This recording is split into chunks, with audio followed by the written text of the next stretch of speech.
Hey, Carolyn, here we finna go in a minute here, okay? Okay.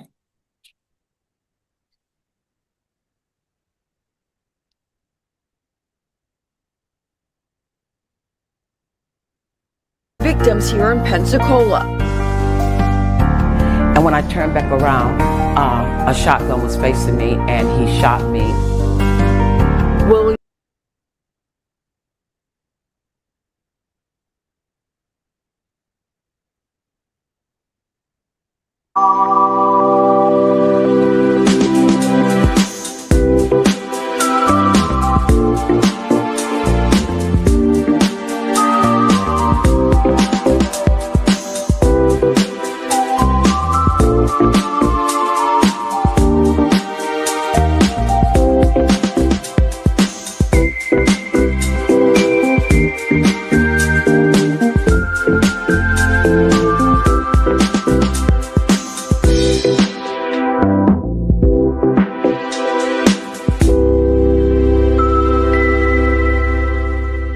She's now an advocate against domestic violence, hoping to create a home for victims here in Pensacola. And when I turned back around, a shotgun was facing me and he shot me. Williams was shot in the stomach, killing her unborn baby she had named Jamie. She saved my life. You're not alone. You're not alone. And if I came out, you can come out. All right, good evening and welcome to another edition of No More Silence. It is the fourth Thursday of the month and my host here, Mrs. Carolyn Williams. Good evening, Caroline. Hi, Burnham. How you doing? I am well. How were your month? I'm doing well, doing well. You see, I got my pink cast on. Yeah, you had that. You didn't have a pink cast last month. You still got. No, I didn't have a pink last week. No, but I got a pink one this week. So I'm getting closer to getting it off, completely off. So you had a white one on last time, huh? Yeah, I did. Yeah. So I want to know what you do when it started itching. Huh? Benadryl. Yeah. Thanks to Nurse Nancy. Yeah. I be broke that calf with it and be scratching. I know. With the first one, I was sticking things down up in it trying to scratch, but this one they told me not to. If I do, I have to come back out there and get it redone. So this is the hard one. This is the main one right here. So okay, well, very good. So at least you're back on the mend now, huh? I'm back on out. Yeah. Okay. Yeah. All right. Well, let's talk about No More Silence. All right. Yeah. No more silence.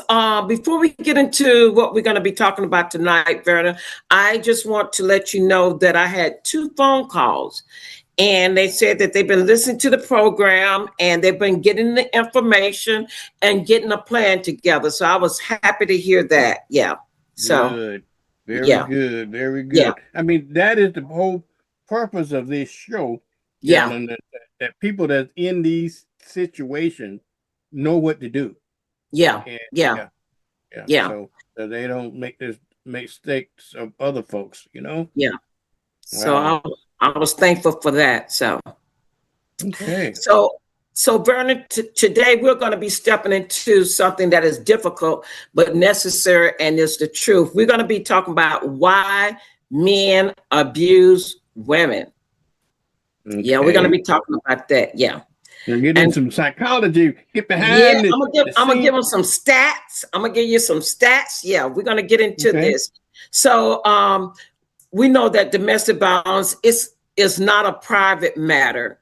It is a national crisis, and we have millions of women that are harmed every year. Millions of women that are harmed every year. And so just in the first 6 months of the year, hundreds and thousands have already faced violence from someone who claimed to love them. So this conversation is going to be what we're going to talk about, why abuse happened, and we're going to be talking about how you can protect yourself. And also we're going to be giving out resources. I got some more resources that we can talk about. So the number tells us that domestic violence affects around 10 million people every year in the United States. And if we break that down, Vernon, that's 800,000 to 9,000 victims every 6 months. And that's through January through June. So we know that 20 people in every minute is going through domestic violence. So that is a lot in the United States. 10 million? 10 million. That is a lot. That's a lot.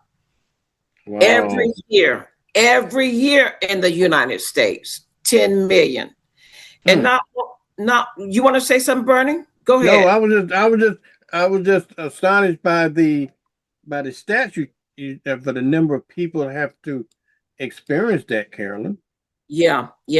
And not only that, Verna, Black women experience an elevated rate, often face more barriers to get help. So in other words, we have Black women that are high on the stats as far as domestic violence than white women experience. So, and the reason being is because, Black women, as far as lower wages and unstable environment and employment, and also they have a limit of resources. And also a lot of times when they call an officer to come out, some officers don't even believe them that they're going through that. So, and then they don't have access to housing. And so we must know that domestic violence is everywhere. And so it is that's why we bring this show, No More Silence, so that we can bring awareness to this and know the signs when someone is going through domestic violence. So let's get to the meat of it, Vernon. Why? Okay, you ready? Why men abuse women. And we talked about that. We talked about control, but abuse is not about losing control. It's about taking control. They want to take control.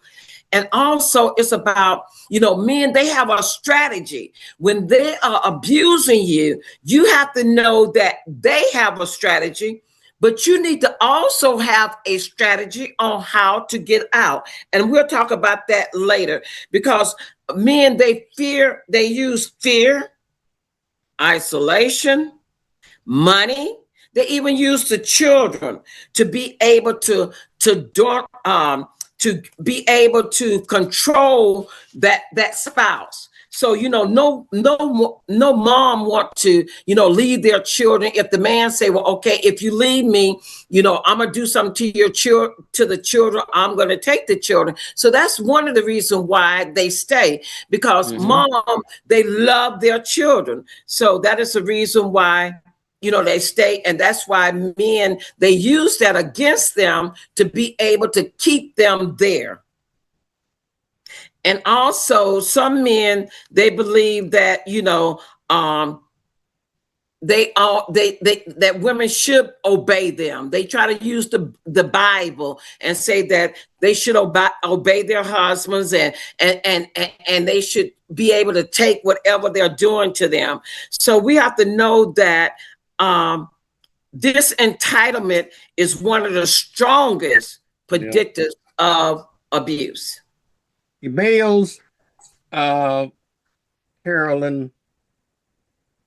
I think, believe that they're entitled to be in control. They're entitled to rule women. And then, the sad part about it, and then some men, they use the Bible to justify their behavior.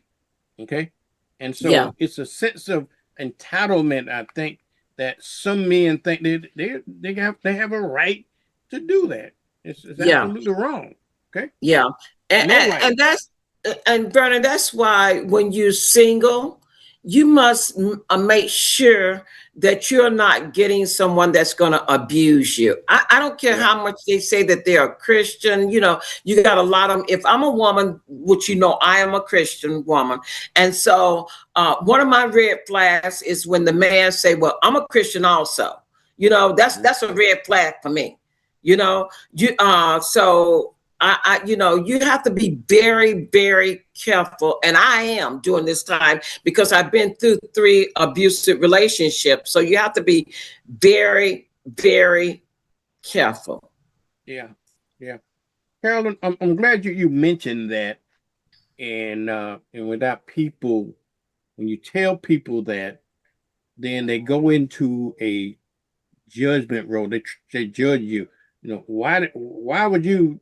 It's your fault. You 1 strike, 2 strike, 3 strikes, you out. I mean, why you go back 3 times? Explain to them what could those dynamics that lead to that, okay? So they can understand it. Yeah, because you know, I'm just going to say in my case, you know, I had children and I was, you know, I was looking for someone to help raise the children, provide for the children. So, you know, I got out of one and then got into another and another thing was I wasn't completely healed.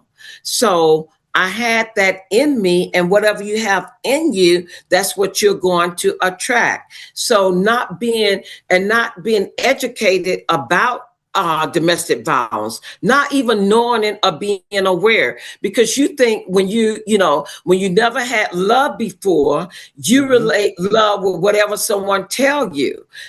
So you think that, you know, this person really loved you and they're going to help you to raise your kids because that's what you're looking for. Whatever you're looking for, that's what you're going to find. Okay. So, right. and that's what I was looking for, instead of saying, okay, I can take care of myself. I can take care of my children, not knowing how. When you don't know how and someone comes along and they tell you, they you know, fill you with all these promises and you just believe, okay, this is the one. I know I had a bad relation before, but this is the right one. And that's what you hope for. You hope that this is the right one till you don't even notice the signs. You are blind. What do you because tell those? It's never the same till later on. Yeah, what do you tell those folks that says, look, okay, I understand that you was in it the first time. Okay. So all of the lessons that you learned the first time, why did you go back into a second abusive relationship? Because I didn't learn from the first time. Good point. I did not learn from the first time. When I learned was the third time when he shot me, and even though I went back then. And you have to realize this, that, you know, it's a mind thing. You know, they take control of your mind. That's what they do. They isolate you and they take control of your mind. And so you don't even recognize it, because what you're looking for, when you're looking for someone to love you, you're blinded by what they're saying. You're blinded by the red flags if you don't know the red flags. And a lot of times that's what happens. Women do not know the red flags. And so, especially when you have kids and you never received true love before. If you never received true love before, you think that this is love. Because you got to realize it never starts out that way. It never starts out that they're beating you. It starts out that I love you. They wine and dine you. They even give you money to take care of your kids. So it never starts out that they're going to beat you. So you're thinking that this is the one. Okay. Now, the behaviors, when those incidents happen, how do you justify it or rationalize it? When he lay hands on you the first time, then he lay hands on you the second time, lay hands on you again and again, how do you justify it in your own mind? The way that you justify is because what they do is they tell you that if you leave me, I'm going to kill you. So you're afraid to leave. You don't have a job. You're dependent on them. You don't have a place to stay. You don't know what you're going to do because you don't know about all the resources. So we tell you about the resources on this show. So you don't know about the resources. You don't know what is available to you. You don't know about having a plan. You don't know about any of that. All you know is he tells you that if you leave me, I am going to kill you. And so in order to protect yourself, if somebody say, if you leave me, I'm going to kill you, you think they're going to leave? No, they don't know about the plan. They just know this man told me if I leave them, they are going to kill me. And so that's why so many women stay stuck. They don't know how they're going to make it because what happens is they are depending on that man. They don't want you to work. They don't want you to have any income of your own. They don't want that. They don't want you to be more successful than they are. Because if you're more successful than they are, they got to find some way to bring you down because they know that, okay, you're making all the money. So if she's making all the money, then she's going to leave me. I got to have a strategy where, she's got to depend on me. So therefore, they start talking against your job. Why are you going on that job? Don't nobody care about you on that job, talking against your job, because they want to get you in a place where you have to depend upon them. And so you have to know that, it's a learned behavior because many abusers, they grew up in violent homes. They learned that control, intimidation, they think that is normal, but you have to know that it does not excuse it. Because you grow up in a home where you see your mama, your daddy is beating your mama or your mama beating your daddy, that is no excuse.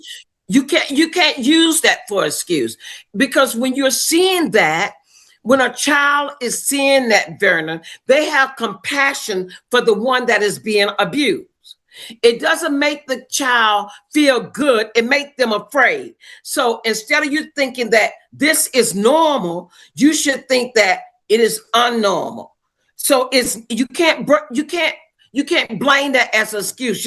That's just like, people saying that I can't get ahead because of the white man, looking for an excuse. It is no excuse for you beating a woman. Instead, you should say, you know what? When I get in a relationship, I'm not going to beat the woman that I'm in a relationship with. So even though you see that, don't mean you have to do that. A lot of people have been in poverty. They came up in a bad environment, or they came up in with a poor environment. But guess what? They say, you know what? I'm not going to be poor. I'm going to be successful. I'm going to make something of my life, so that there is no excuse. So go ahead, Carolyn, and we need to talk about, sometimes you don't even know that you're being abused, but you are. But there's different types of abuse. That I know we sometimes think that the physical abuse is what folks associate with being abused, but you can be mentally and emotionally abused as well, right? Without laying hands on you. Yeah, they don't have to lay a hand on emotional abuse. Is I hear a lot of women say that emotional abuse is the worst abuse because it works on your mind, and also it have you to a point where they always belittling you and saying things that you'll never make it, and why you're wearing this and why you're doing this. And also there's financial abuse, where they're withholding the money from you, and they won't let you have any kind of money, or either they controlling. Like one of the things that my ex used to do is, he made sure that if I needed Pampers, he knew exactly how much Pampers cost, and that is the only amount that he would give me. is whatever the cost for the Pampers, because he figured that if he's giving me more money, then I might put that money aside to be able to move to leave him.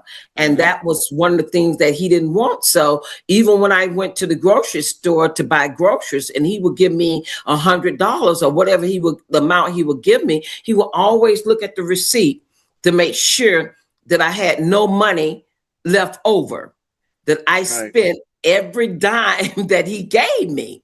So, to make sure that I had nothing left over. So. Well, that's a part of, Carolyn, that's a part of that control. That's a part of that control. Part of control.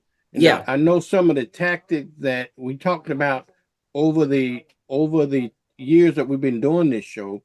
One of the things I know, I learned from you that they would gaslight you, make you doubt your own sanity sometimes. If they keep you isolated from your family, they don't want you to be talking to anybody. Yeah. That's a sign. If they always putting you down or degrading you, stuff like that. All of those are signs that might be what it is abuse. So you need to be, I think women and men that in those environments need to take stock of that and know that this and then too, in any relationship, Carolyn, in any marriage, it should be as what's the singer name saying? 50-50 love. What's his name? Anyhow, you know who I'm talking about. But anyway, it should be 50-50. But when it's not, when you got one party is completely running the show, okay? When you got extreme control over you, that's not a good. That's not a good sign. And they always another one of the tactics that I think that they use is that they make you feel guilty about everything. Everything is your fault. They blame you for everything, even for their behavior. When they beat you, and then they blame you for, well, you made me do it, baby. And then I love you, but if you hadn't did that, I wouldn't have did this kind of thing. Don't fall for that okie-doke. Okay. Yeah. All it takes, Bernie, is planting that seed. Yeah. When they plant that seed, and then you start saying, okay, well, maybe I shouldn't have did this. Maybe I did. And then you find yourself apologizing for something that he did. Yeah, exactly. You find what I'm saying? And that is a strategy. That's what he wants you to do. So he know, I got her now. She feel like it's her, her fault that I'm acting like this, or I'm behaving like this. And the main thing that they want to do is turn you against your family and your friends. So in order for them to turn you against your family and your friends, they're going to put a little truth in there. They're going to put a little bit of truth in there. And you're going to be saying, because, and what's going to happen is the truth part is going to be the last part. So that's what you're going to be thinking about, the last part. You're not going to be thinking about what they said before. And that's any conversation that you have, that they're going to leave that last part that they say, which they're going to put some truth in there to make you think, yeah, this is true. My family do act this way. My family is against you. Yeah, my family don't like you. And you're not thinking about they don't like you because they know what they're doing to you. Yeah. So they use that to really keep you isolated from your family, keep you isolated from your friends, because once I get you isolated, I can tell you anything and you're going to believe it. So you got to know this. They have a strategy. So you need to have a strategy. And one of your strategy needs to be that you would pick up the phone and you would call 1-800-799-7233. That's the National Domestic Violence Hotline. Yeah. And you can also call Favor House, which is 850-434-1177. You can also call the military line.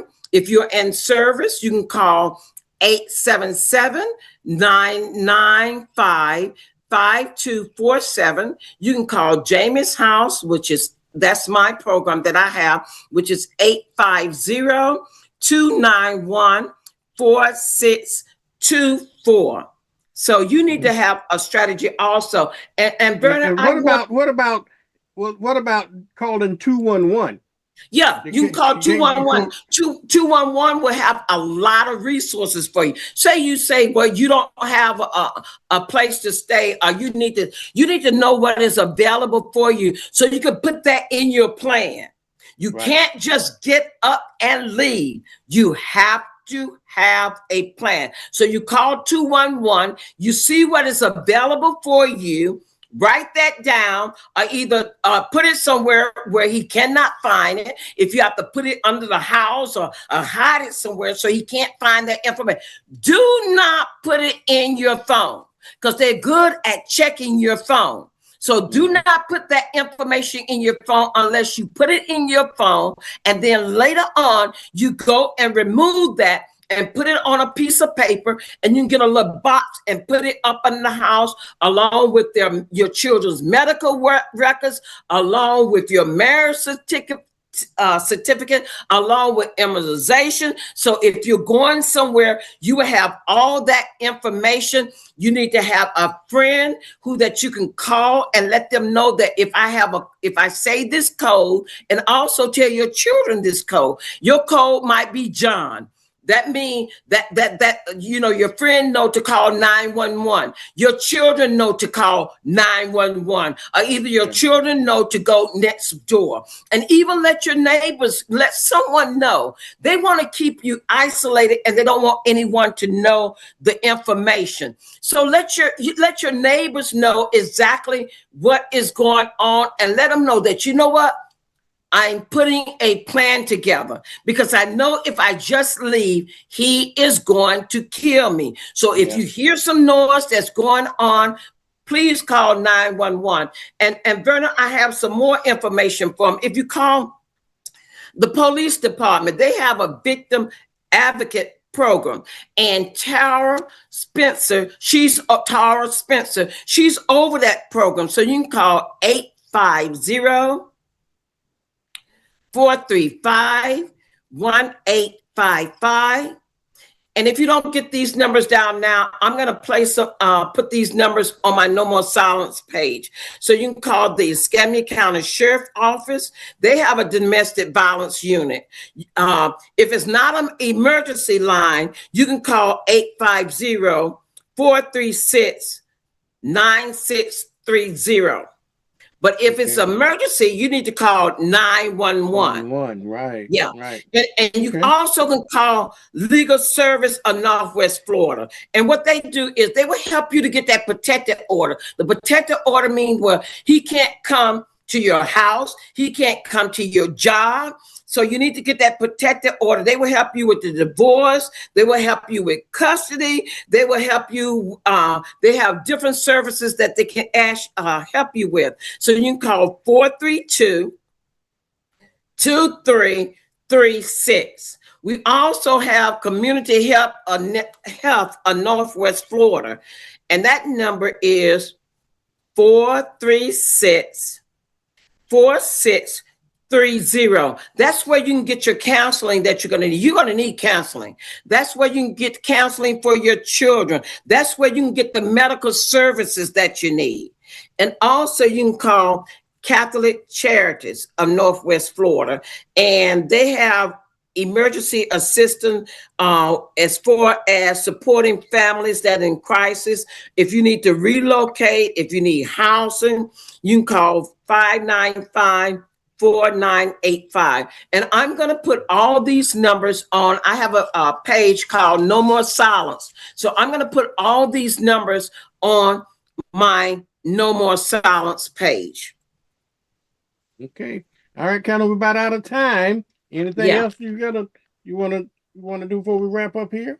No, I just want them to know that, I know it looks like you can't come out, but there are so many women that have came out. And you can also, yes, you'll learn. Sometimes it takes 7 times before a woman really comes out of relationship. And I need people to tell them, don't tell them that they're a fool. Just listen to them. Listen to what they have to say, because you never know. They might call you and say, I need your help, and you'll be able to help them. All right. Tell them we here every fourth Thursday, Vernon. We're here every fourth Thursday of the month. So tune in to No More Silence. We give information. I give you my experience, what I've been through. I'm not telling you something that I don't know. I'm telling you something that I actually live. Right. Yeah. All right, sugar. Well, thank you, y'all. And folks, remember, put it on your calendar to the fourth Thursday of each month, 7 o'clock. And if you got people that you know, and I know we all know somebody that's in those situations, please refer them to Carolyn. Please refer them to having to call 211, all the resources we talked about today. 211. Okay. 211. Yeah. Okay. Yeah. All right, Carolyn, thank you. We'll see you again on next month. Okay. All right, Vernon. Thank you so much. Thank you now. All right, y'all. We'll see you next month.